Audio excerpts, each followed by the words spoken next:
Alors, bonjour à tous et à toutes. Alors, qu'est-ce qu'une formation de qualité? J'ai envie de vous dire, tout dépend ce que vous entendez par une formation de qualité, c'est-à-dire quel est l'objectif pour vous?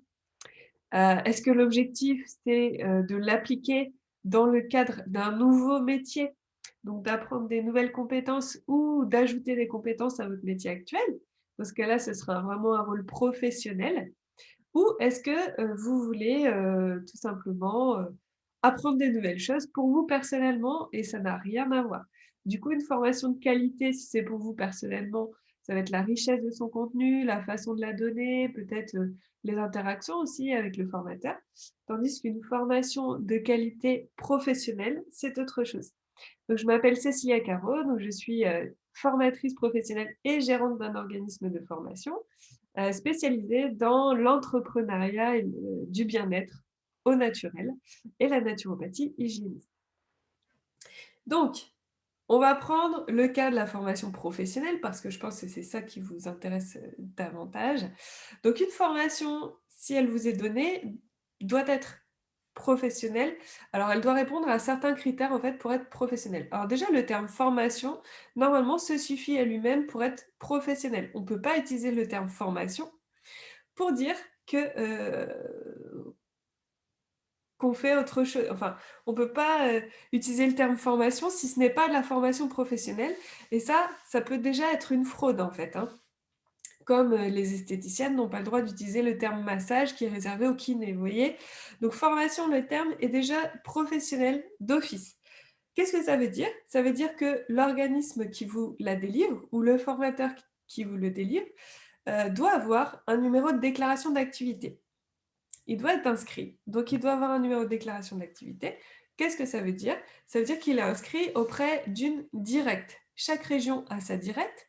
Donc la directe, c'est la direction régionale des entreprises, de la concurrence, de la consommation, du travail et de l'emploi.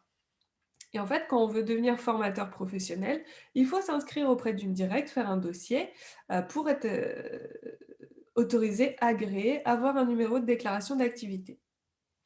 Et ça veut dire qu'à partir de ce moment-là, on s'astreint aux règles de la formation professionnelle.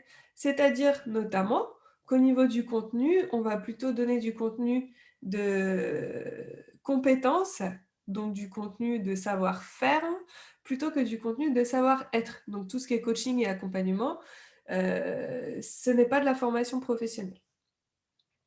Deuxièmement, ça veut dire qu'on organise en fait la formation et la qualité de la formation, la façon de la délivrer d'une certaine manière, avec certaines normes, certains critères.